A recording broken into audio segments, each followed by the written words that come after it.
प्रधानमंत्री की मुख्यमंत्रियों के साथ हुई बैठक में सीएम भूपेश बघेल ने कुछ बातों को प्रमुखता से उठाया। मुख्यमंत्री ने मीटिंग में कहा कि सभी को एक समान दर पर वैक्सीन उपलब्ध हो, राज्यों से कोई भेदभाव ना हो। मुख्यमंत्री ने यह भी कहा कि केंद्र ने ऑक्सीजन के औद्योगिक उपयोग पर प्रतिबंध लगा दिया है। ऑक्सीजन सिर्फ मेडिकल में ही इस्तेमाल हो रही है, जिससे राज्य के स्टील उद्योग में ऑक्सीजन की सप्लाई बाधित है। इससे उत्पादन पर असर पड़ रहा है। उत्पादन ठप होने से हजारों लोगों का रोजगार प्रभावित होने लगा है। इससे राज्य सरकारों को भी आर्थिक नुकसान उठाना पड़ेगा। तो स्टील प्लांट में बिना ऑक्सीजन के चलता नहीं। तो इसलिए 20% औद्योगिक उपयोग के लिए किया था, लेकिन भारत सरकार ने भी आदेश जारी किया 100% मेडिकल के लिए उपयोग होगा। तो ऐसे में हमारे औद्योगिक गतिविधि है वो बाधित होगी। मैंने प्रधानमंत्री से कहा है कि चाहे भिलाई स्टील प्लांट हो, चाहे वो जिंदल कहो, नीको कहो, गोदावरी कहो, सारडा को, बहुत सारे हमारे बड़े यूनिट भी हैं, छोटे यूनिट भी हैं जहाँ ऑक्सीजन की ज़रूरत पड़ती है। वहाँ यदि रोक दिया जाएगा तो पहली बात यह है कि एक बार बंद हो गया प्लांट तो दोबारा चालू करने में महीनों लगेगा, नंबर 1। नंबर 2, केंद्र सरकार और राज्य सरकार को राजस्व की हानि होगी। तीसरी बड़ी बात यह है कि हजारों लाखों परिवार है वो की रोजी रोटी छीन जाएगी। वहीं बीजेपी ने राज्य सरकार की इस डिमांड को उसकी आदत करार दिया है। बीजेपी का कहना है राज्य सरकार हर चीज पर केंद्र पर आश्रित रहती है। केंद्र को कोई भी फैसला देश के सभी राज्यों को ध्यान में रखकर करना होता है। और विस्फोट होने के बाद में आज भी इस बात की आवश्यकता है परीक्षण करने के प्रदेश में कुल कितने ऑक्सीजन बेड की आवश्यकता है। आज भी ऑक्सीजन की कमी है, आपके किट की कमी आ रही है। और ऐसे समय में लोगों की जो जान बचाना है, मुझे लगता है ये प्राथमिकता होनी चाहिए। जहां तक मजदूरों की बात है कि उनकी रोजी रोटी के, हम बहुत सारे ऐसे समय में, आपदा के समय में मजदूरों को मदद करते हैं। राज्य सरकार की जवाबदारी है। 2 महीना 3 महीने का हम लोगों ने मांग किया है और मैं अभी भी बोल रहा हूं कि उनके राशन की व्यवस्था एक तो राशन दुकान के माध्यम से, और जिनके पास में नहीं है तो सरकार को व्यवस्था सुनिश्चित करानी चाहिए। दरअसल राज्य के उद्योगपतियों की मांग है कि करीब 20% ऑक्सीजन उद्योगों को दी जाए। यदि ऑक्सीजन नहीं मिलेगी तो सारे उद्योग बैठ जाएंगे। 2 से 3 लाख मजदूरों के सामने पलायन की स्थिति आ जाएगी और एक सेक्टर प्रभावित हुआ तो उससे जुड़े दूसरे सेक्टर भी प्रभावित होंगे। राज्य के सामने इस वक्त ये दोहरा संकट आ खड़ा हुआ है, जिससे निपटना एक बड़ी चुनौती है। लेकिन यहाँ सवाल ये भी उठता है कि पहले जीवन है तो फिर कारोबार है। अभिषेक शुक्ल, बंसल न्यूज, रायपुर।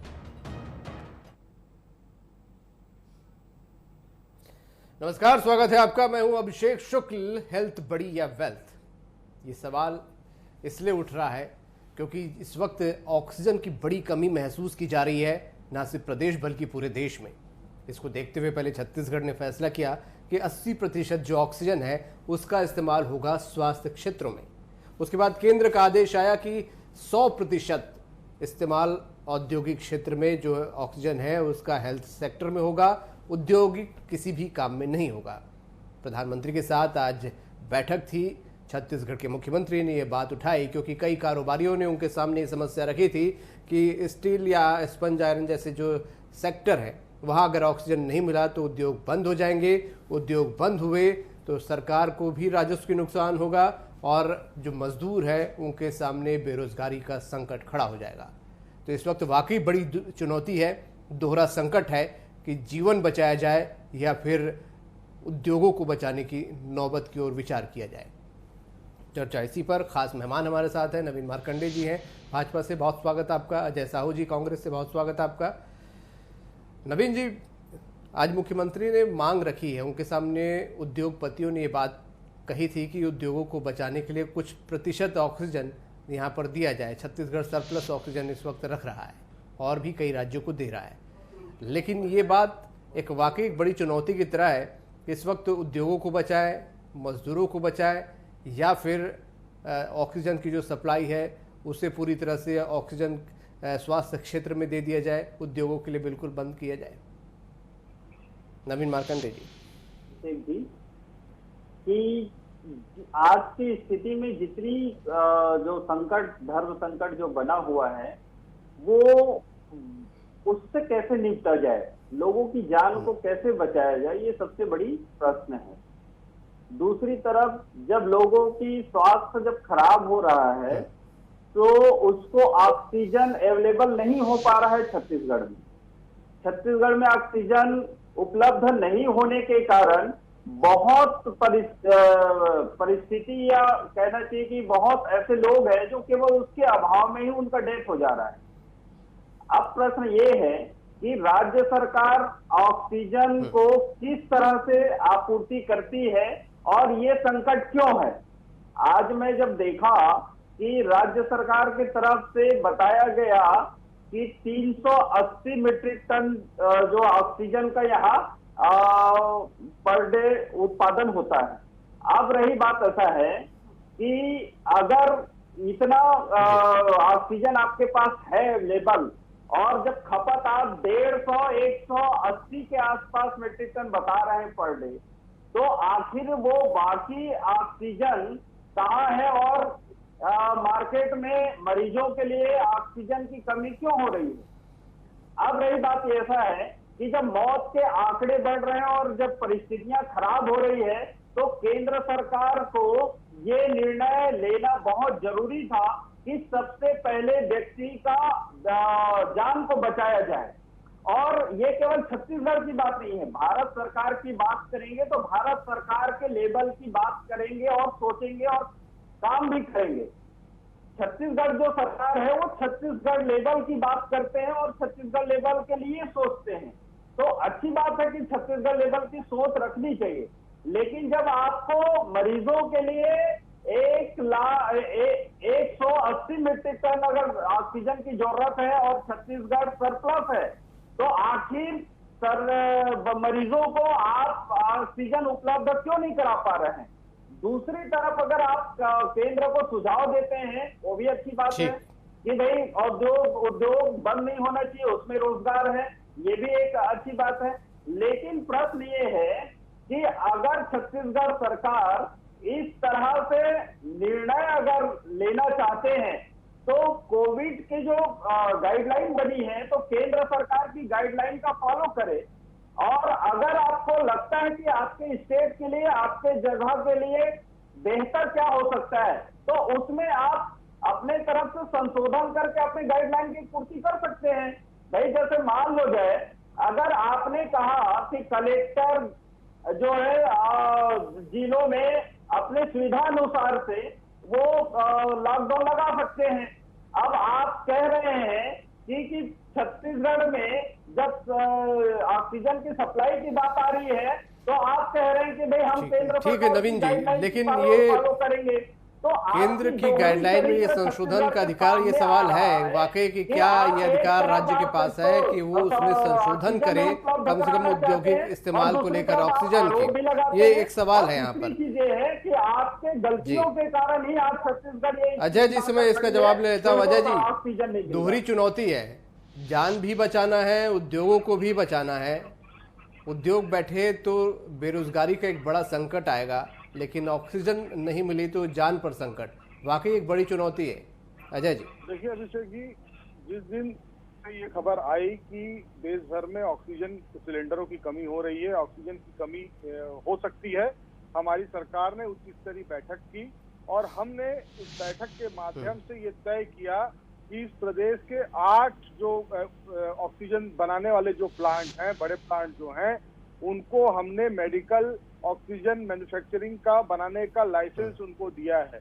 उसके अलावा छोटे बड़े यूनिट मिला करके इस प्रदेश के अंदर 27 ऐसे प्लांट हैं जो ऑक्सीजन का उत्पादन करते हैं और 2 ऐसे प्लांट हैं जो लिक्विड ऑक्सीजन का उत्पादन करते हैं। इस तरीके से इस प्रदेश के अंदर हम प्रतिदिन 388.88 मीट्रिक टन ऑक्सीजन की उसका उत्पादन छत्तीसगढ़ राज्य करता है। हमारी खपत जो है वो 140 मीट्रिक टन की है। इसके अलावा मेडिकल उपयोग के लिए हम दूसरे राज्यों को ऑक्सीजन उपलब्ध भी करा रहे हैं। इसके अलावा हमारी सरकार ने जो मापदंड तय किए हैं वो ये हैं कि ऑक्सीजन के कुल उत्पादन का 80% जो हिस्सा है वो मेडिकल उपयोग के लिए खर्च किया जाए और 20% जो हिस्सा है वो उद्योगों को दिया जाए। तो क्योंकि छत्तीसगढ़ प्रदेश एक ऐसा राज्य है यहाँ पर उद्योग बहुत ज्यादा मात्रा में है और उन उद्योगों के बंद हो जाने से इस छत्तीसगढ़ के लोगों के ऊपर, लाखों करोड़ों परिवार के ऊपर एक तरीके से रोजगार का संकट मंडराने लगेगा। ये एक बात होगी। दूसरी बात ये होगी कि बड़े प्लांट जब बंद हो जाते हैं तो उन प्लांटों को शुरू करने की जो प्रक्रिया होती है उसमें महीनों का समय निकल जाता है। तो दोनों चीजें किस तरीके से बैलेंस होकर के चल सके, हमारी सरकार इस दिशा में सोच रही है। ऑक्सीजन की कमी मानव रक्षा के लिए इस छत्तीसगढ़ के अंदर हमारी सरकार नहीं आने देगी। माननीय भूपेश बघेल जी एक एक गतिविधियों पे नजर बनाए हुए हैं। माननीय मुख्यमंत्री जी की दूरदर्शिता ही है कि जिस दिन ही ये खबर आई हमने ये सारी व्यवस्थाएं हम लोगों ने कर ली और केंद्र सरकार से हम ये मांग कर रहे हैं। केंद्र सरकार ने जो कोटा निर्धारित किया है, मैं इस मौके पर राजनीति नहीं करना चाहता। नवीन जी कह रहे थे कि संशोधन किया जा सकता है, मुझे इसकी जानकारी नहीं है कि केंद्र सरकार द्वारा जारी गाइडलाइन को संशोधन करने का अधिकार राज्य सरकार को है या नहीं है। लेकिन मैं आपके चैनल के माध्यम से ये कहना चाहता हूं कि अगर छत्तीसगढ़ में पर्याप्त आंकड़ों के साथ सरकार बता रही है कि ऑक्सीजन सरप्लस है तो विपक्ष को भी साथ आना चाहिए। और हमने जो मांग की है, हमने जो पत्र लिखा है केंद्र सरकार को, उससे सहमत होकर के यहाँ के उद्योग रोजगार भी बने रहे, यहाँ के लोगों को ऑक्सीजन की आपूर्ति होती रहे और हम दूसरे राज्यों में भी इसी तरीके से ऑक्सीजन निर्बाध रूप से भेजते रहे। ऐसी हमारी सरकार की कल्पना है। नवीन जी, बीच का रास्ता निकालना होगा। यहाँ पर सत्ता पक्ष भी आप लोगों से सहयोग की अपेक्षा कर रहा है। अजय जी कह रहे हैं कि इस मांग में आप लोगों को भी समर्थन करना चाहिए। क्या आपत्तियां हैं आप लोगों की? देखिए, हमारा ऐसा कोई आपत्ति नहीं है कि जनता का जो जान है वो बचना चाहिए। अब उसके लिए हमें क्या उपाय करना है, कैसे आप जो है सरकार जो है क्या गाइडलाइन बनाती है, क्या ऑप्शन निकालते हैं और विपक्ष से किस तरह से जो है वो चाहते हैं, ये उनको जो है बताना होगा कि किस तरह से हम उनको सपोर्ट कर सकते हैं, है ना। तो ये बड़ी बातें हैं। रही बात ऐसा है कि हम जो है सरकार के जो इस धर्म संकट के काल में हम तो सरकार के साथ हैं और हमारी किसी प्रकार का कोई ऐसी बात नहीं है जो हम उनके साथ नहीं। लेकिन प्रश्न ये है कि आपकी गाइडलाइन क्या है, आपने क्या इस तरह से तैयार किए हैं कि जनता को ऑक्सीजन के अभाव में उनको मौत के मुंह से कैसे निकालेंगे। और आपके पास अगर सरप्लस ऑक्सीजन है तो अब तक क्यों उपलब्ध नहीं करा पा रहे हैं और स्टेट में अब तक के क्यों अभाव में चल रहे हैं, ऑक्सीजन के अभाव में क्यों जाने जा रही है। और अगर ये आपके पास सरप्लस होने के बाद अजय जी, भाजपा की आपत्ति ये है कि इसके जिम्मेदार कौन है और सरप्लस है तो प्रदेश में ऑक्सीजन की आपूर्ति क्यों नहीं हो पा रही अभी भी सभी अस्पतालों में। केंद्र की जो गाइडलाइन है और उसमें अगर यहाँ के अंदर ऑक्सीजन की कमी सरकार ठीक, नवीन जी आप ही का सवाल मैंने अजय जी से किया है। अजय जी बोले। जो है ऑक्सीजन की जो सप्लाई है वो निर्बाध रूप से इस प्रदेश के अस्पतालों तक होती रहे, इसकी व्यवस्था में लगी हुई है और लगातार सप्लाई हो रही है। कहीं ऐसी स्थितियां नहीं निर्मित हुई है कि ऑक्सीजन की कमी के कारण कहीं कोई ऐसी अप्रिय घटना घटी हो। सरकार लगातार नजर बनाए हुए है। ऑक्सीजन की कमी ना अभी आने दी गई है ना आने दी जाएगी। हम तो ये कह रहे हैं कुल उत्पादन का 80% हम मेडिकल के लिए खर्च करने का हमने मापदंड बनाया है और 20% जो हमारे पास ऑक्सीजन बचेगा उसके माध्यम से हम उद्योगों को चलाना चाहते हैं। केंद्र सरकार छत्तीसगढ़ की परिस्थितियों को देखकर मेरा ये मानना है कि सहानुभूति पूर्वक विचार करके छत्तीसगढ़ की सरकार को छत्तीसगढ़ के लिए ये निर्णय लेने दे जिससे एक तरह से रोजी रोजगार भी लोगों का बचा रहे, उद्योग धंधे भी चलते रहे और संक्रमण काल के दौर से हम छत्तीसगढ़ के लोगों को निकाल पाने में भी सक्षम हो। मैं आपको बताना चाहता हूं अभिषेक जी, हमारी सरकार ने छत्तीसगढ़ की कुल आबादी का आप ये कहना चाह रहे हैं कि यहाँ पर ऑक्सीजन की कमी की कोई दिक्कत नहीं है, कोई ऑक्सीजन की कमी नहीं है, ऑक्सीजन की कमी की वजह से किसी की मौत नहीं हो रही है? बिल्कुल छत्तीसगढ़ के अंदर ऑक्सीजन की कमी की वजह से किसी की मौत नहीं हो रही है। दूसरे राज्यों की अपेक्षा दूसरे राज्यों में क्या हालात है उसको देखिए। छत्तीसगढ़ की सरकार लगातार बेड की व्यवस्था, वेंटिलेटर की व्यवस्था और ऑक्सीजन की आपूर्ति सुदूर अंचलों तक ऑक्सीजन कैसे पहुंचे, इस दिशा में लगातार सतत प्रयास कर रही है। और यही कारण है कि लगातार छोटे छोटे जो कोविड केयर सेंटर बनाए गए हैं वहां भी ऑक्सीजन की उपलब्धता पर अजय जी, ये बीच बीच में ऑक्सीजन वाले बेडों की कमी की बात जो सामने आती है, क्या आप उसको खारिज कर रहे हैं? बिल्कुल।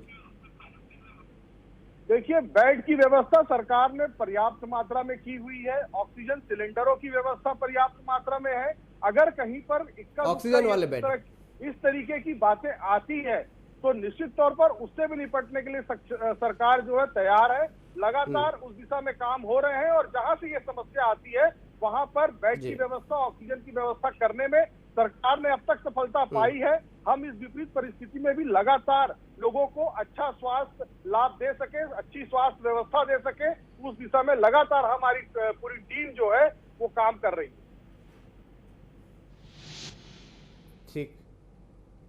ठीक है, कोशिशों पर कोई संदेह नहीं है अजय जी कि कोशिश नहीं हो रही, ये तो सवाल कोई उठा नहीं सकता। लेकिन दिक्कत है या नहीं है, ये तो ग्राउंड लेवल पर बहुत सी बातें सामने आ रही हैं।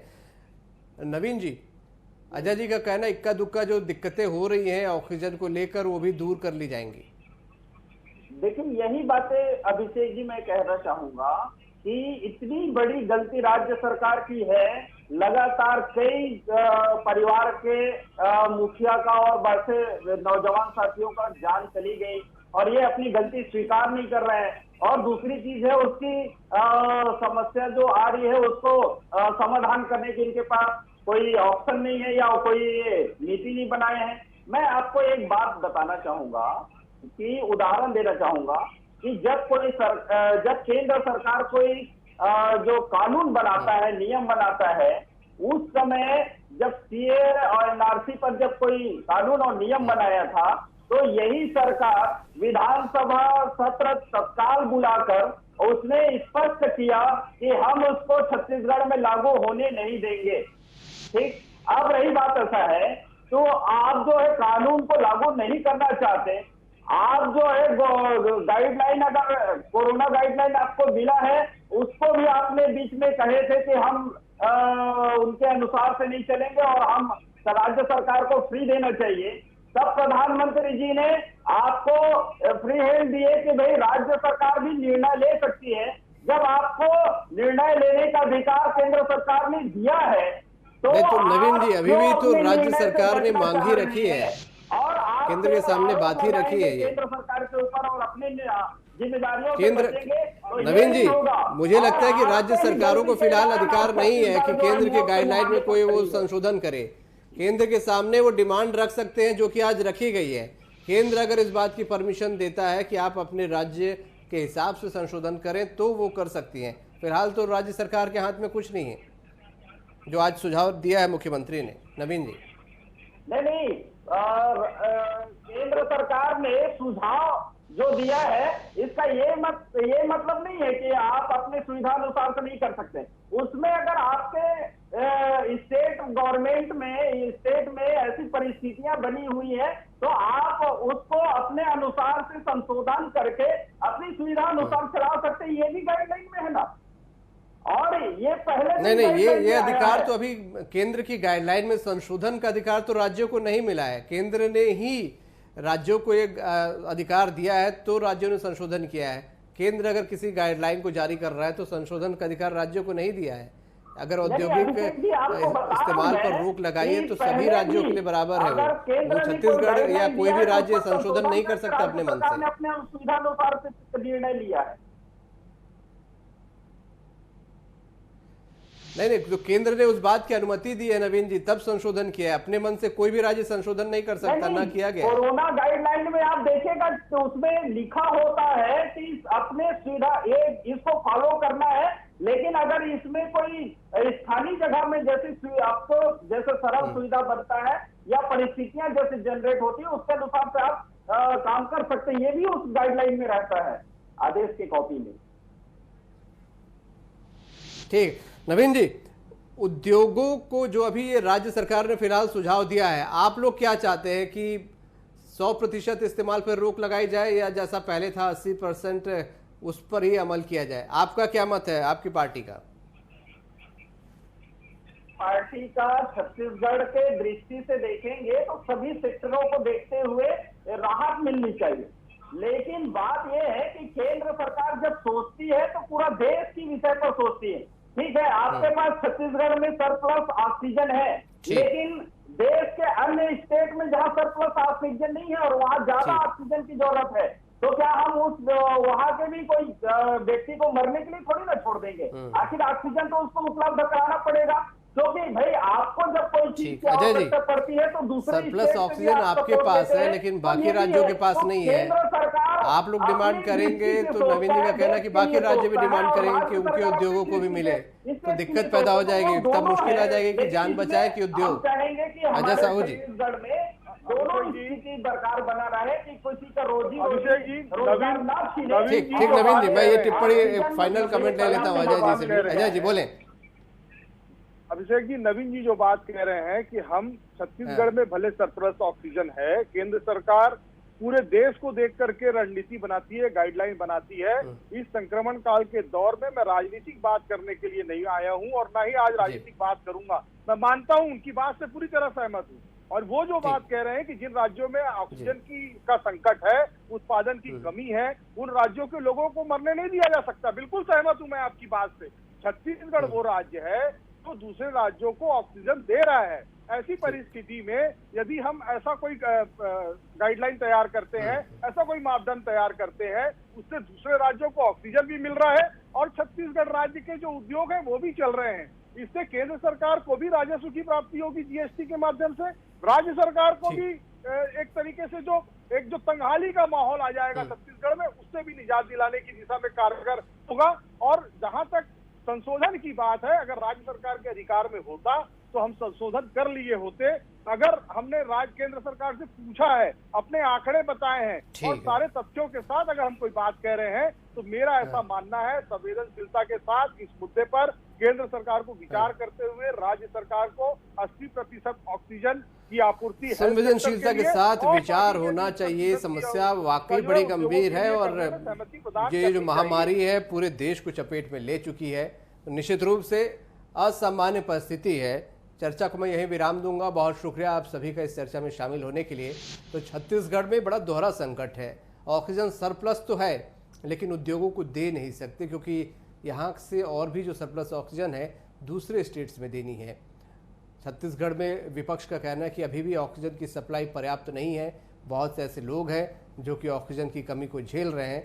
तो यहाँ की व्यवस्था पर पहले ध्यान देना चाहिए, व्यवस्था भी दुरुस्त होनी चाहिए। निश्चित रूप से ऑक्सीजन प्रदेश के लोगों को पहले मिले, ये उनका अधिकार है और ये मिलनी भी चाहिए, लेकिन प्रदेश के साथ साथ देश के लोगों के बारे में भी सोचे, ये भी बेहद ज़रूरी है। चुनौती बड़ी है, उम्मीद है हमारी सरकारें इससे ज़रूर निपटने में कामयाब होंगी। आज का मुद्दा में इतनी। नमस्कार।